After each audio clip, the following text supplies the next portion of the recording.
सन्तु निरामयाः। संसार में प्राणी मात्र के सुख की कामना करने वाली भारतीय संस्कृति ने प्राचीन काल से ही अपनी अद्भुत उदात्त विचारधारा से प्रायः पूरे विश्व को आकर्षित किया है।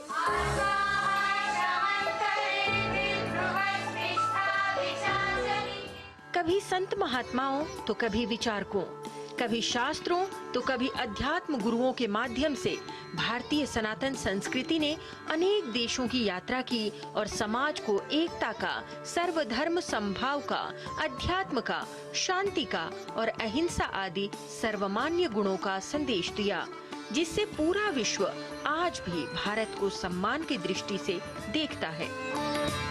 भारत की संस्कृति से प्रभावित देशों के क्रम में आज हम बात करेंगे भूटान देश की। भूटान में सम्मानित भारतीय ज्ञान परंपरा पर आधारित सनातन संस्कृति की, यानी विशेष रूप से बौद्ध परंपरा की। भूटान एक छोटा और हिमालय से घिरा देश है, जिसकी सीमाएं दक्षिण में भारत और उत्तर पश्चिम में तिब्बती क्षेत्र से लगती हैं। हिमालय में बौद्ध धर्म के प्रसार के साथ गहराई से जुड़े भूटान ने सदा ही अपनी विशिष्ट समृद्धि, सांस्कृतिक एवं धार्मिक विरासत पर गर्व किया है। भूटान में बौद्ध परंपरा का आरंभ 7वीं शताब्दी से माना जाता है। 17वीं शताब्दी की शुरुआत तक प्राचीन भारत के बौद्ध शिक्षक गुरु पद्म संभव सहित कई प्रबुद्ध धार्मिक विद्वानों ने भूटान में बौद्ध धर्म के विकास में महत्वपूर्ण भूमिका निभाई और लोगों की जीवन शैली के साथ ही वहां के धार्मिक, सांस्कृतिक और पारंपरिक गतिविधियों के विकास पर भी गहरा प्रभाव डाला। गुरु पद्म संभव को तिब्बती भाषा में गुरु रिनपोछे भी कहा जाता है। गुरु रिनपोछे का अर्थ है अनमोल गुरु। किसी भी देश की समृद्धि अन्य कारकों के साथ उस देश की संस्कृति पर निर्भर होती है और भूटान के उत्कर्ष में वहाँ की बौद्ध संस्कृति का अत्यधिक प्रभाव है।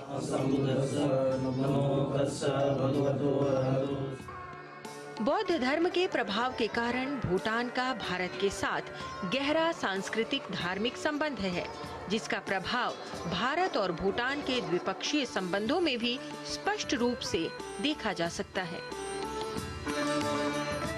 तीर्थ यात्रा, छात्र प्रवास और सांस्कृतिक विरासत के संरक्षण आदि के लिए भूटान से बड़ी संख्या में न केवल श्रद्धालु भारत के पवित्र बौद्ध स्थलों की यात्रा करते हैं, बल्कि वहाँ के प्रमुख नेता भी भारत की यात्रा करते रहते हैं, जिससे दोनों देशों के बीच आज भी आध्यात्मिक, सांस्कृतिक, शैक्षिक क्षेत्र के साथ ही राजनीतिक क्षेत्र में भी आदान प्रदान को बढ़ावा मिलता है।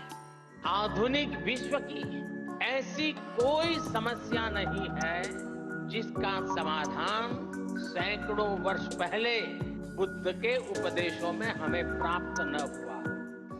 भारत में बौद्ध धर्म के प्रमुख स्थल हैं बोध गया, राजगीर, नालंदा और सिक्किम। भारत और भूटान दोनों देशों के बीच संबंधों को और अधिक गहरा बनाने के लिए भूटान के सहयोग से बिहार के राजगीर में कुछ समय पूर्व ही रॉयल भूटानी बौद्ध मंदिर का निर्माण कार्य संपन्न हुआ, जिसका औपचारिक उद्घाटन भूटान के प्रधानमंत्री दाशो शेरिंग तोब्गे ने किया।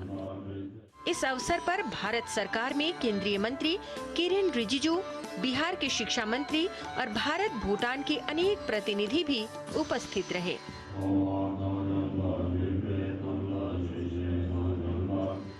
राजगीर में भगवान बुद्ध ने न केवल कई वर्षों की साधना की थी, बल्कि अपने शिष्यों को कई महत्वपूर्ण उपदेश भी दिए थे। बुद्ध के उपदेशों को यहीं लिपिबद्ध किया गया था और पहली बौद्ध संगीति भी यही हुई थी। बोध गया के बाद बिहार में स्थापित ये दूसरा भूटानी बौद्ध मंदिर भारत भूटान मैत्री का प्रतीक माना जा रहा है। लगभग 70 फीट ऊंचे इस मंदिर में भगवान बुद्ध की 10 फीट ऊंची प्रतिमा स्थापित की गई है।